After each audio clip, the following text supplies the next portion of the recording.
Go.compare sponsors the Rugby World Cup report on Sky Sports News.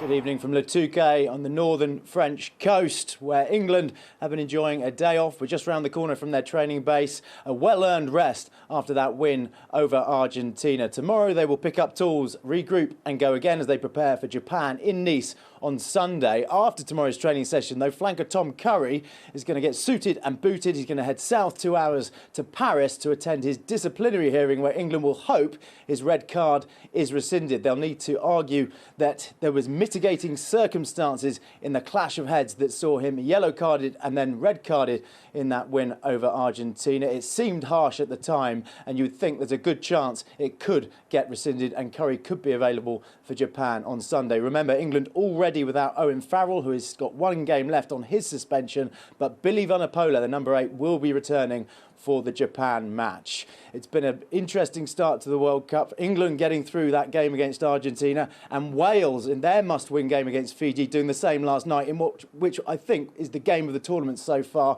It went down to the final minutes.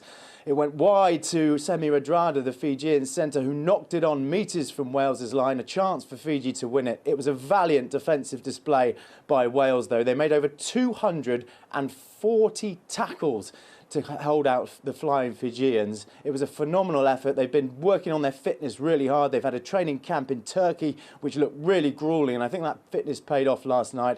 And forwards coach Jonathan Humphreys has been speaking today. He says he's very proud of his lads' effort.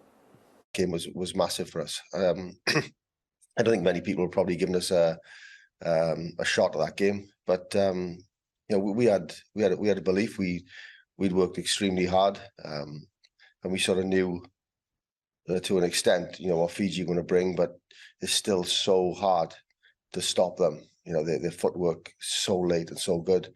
So we knew it was going to be, you know, unbelievably tough game, but to get through it with a bonus point is massive for us. But you know, what we talked about first was, you know, well done. It was a hell of a relief at the end there. But you know, next thing is Portugal. You know, we need to play better. We need to be more accurate. So you know, that's the next focus for us. You know, the conditioning element. I know we've talked a lot about it, but you can't make that many tackles and if you're not fit and have the ability to get up and go again, and you know, the mindset and the fitness, was excellent.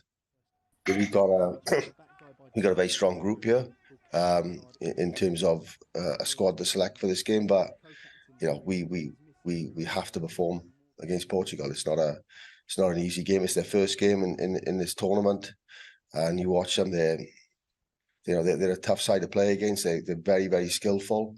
They move very, very well. So we don't see this as pressure off. It's just the next game, and we have to perform.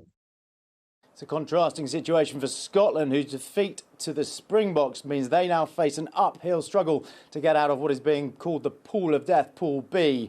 They need to win their final 3 games, which includes Ireland on the last weekend, October the 7th. It's going to be a real tough task for Gregor Townsend's men.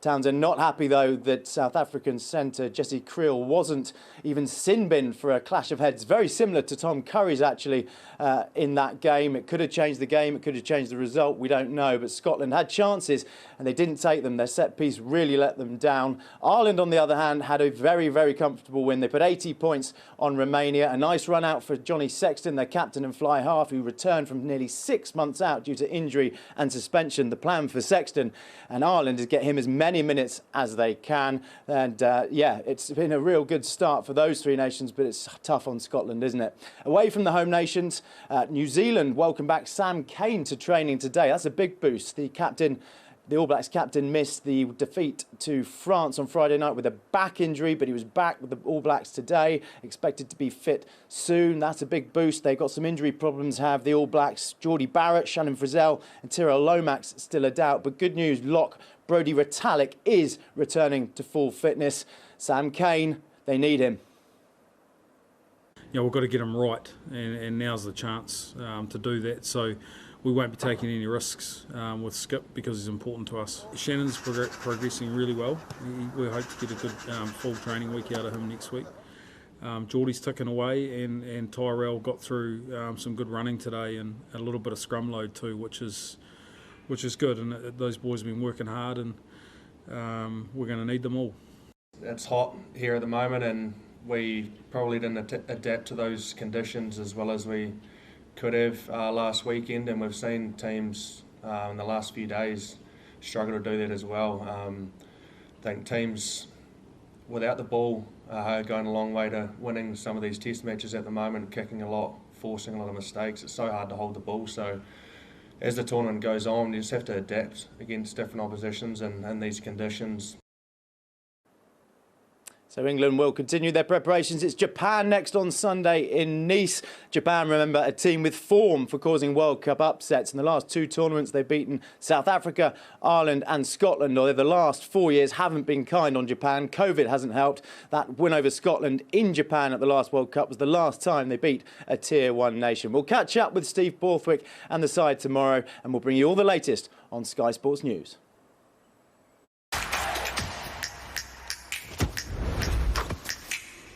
Go.compare sponsors the Rugby World Cup report on Sky Sports News.